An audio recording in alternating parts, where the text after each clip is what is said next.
En juillet 2021, nous avons pris possession de notre voilier. Il est dans son jus, celui de l'époque de sa construction. Très rapidement, l'idée d'un refit va s'imposer à nous.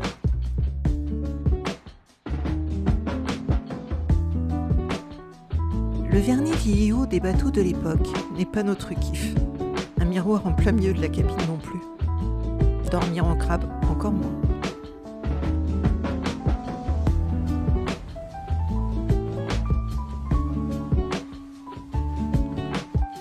Quatre jours après notre emménagement, on passe à l'action. La cabine est entièrement démontée. Certains éléments seront conservés pour servir de gabarit ou pour la restauration. Les vaigrages sont enlevés et les parois intégralement dégagées de la mousse décomposée. Un gros nettoyage va s'ensuivre.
L'isolation de la cabine nous prendra environ 2 jours.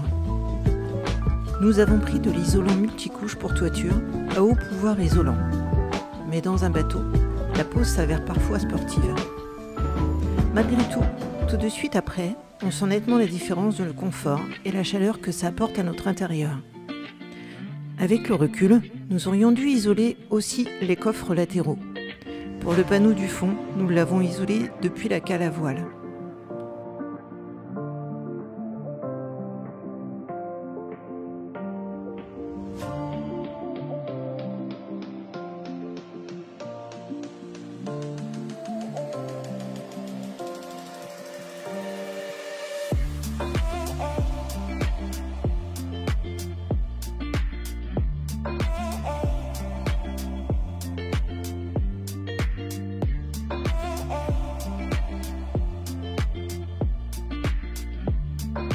Pour la reconstruction, nous avons pris du CP marine, cher à l'achat, mais indispensable dans un intérieur soumis aux variations climatiques et à une humidité résiduelle.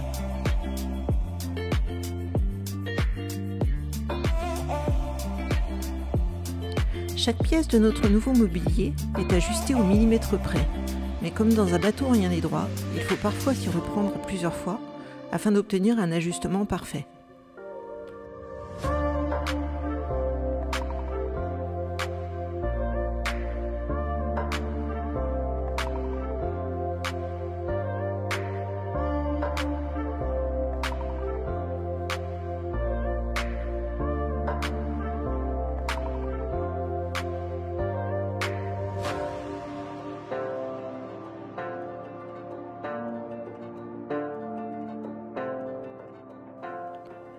Un montage provisoire permet de vérifier que chaque partie des meubles est bien ajustée. Cette étape permet de se rendre compte d'une possible erreur et de pouvoir la corriger avant le montage final.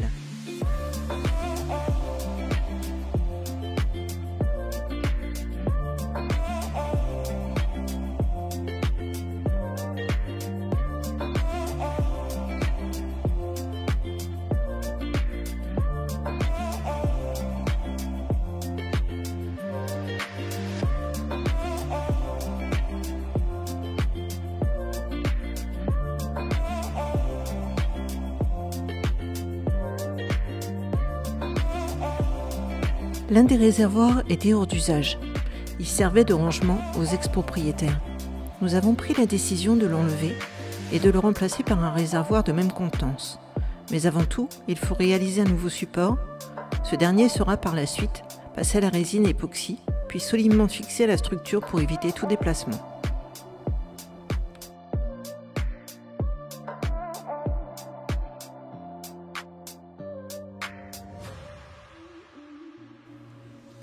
Pour notre cabine, nous avons choisi un blanc mat teinté d'une pointe de rose.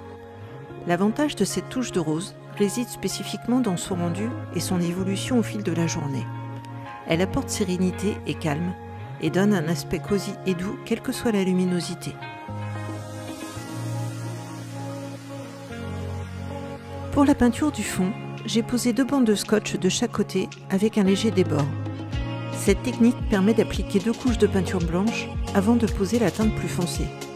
Une fois la peinture bien sèche, il suffit d'enlever le scotch pour obtenir une finition soignée et impeccable.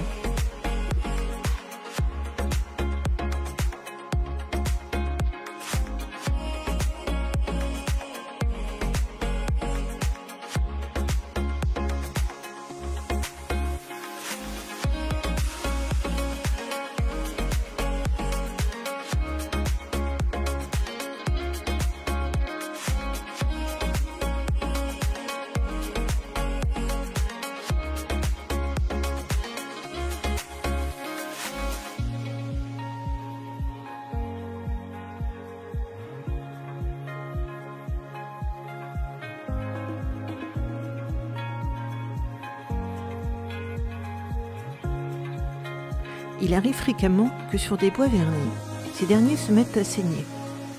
Pour contrer le phénomène, j'ai pris l'option d'utiliser une peinture comprenant une légère pointe de jaune ou de vert, puis d'appliquer la peinture finale. Pour le sommier du lit, nous avons laissé quelques parties vernies. Elles seront poncées et passées au blanc plus tard, lorsque nous aurons du temps.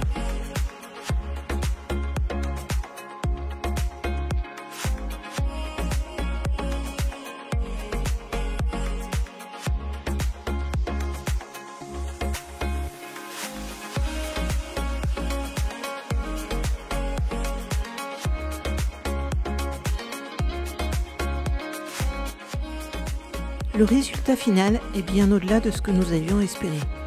La cabine est enfin agréable, le confort sans égal.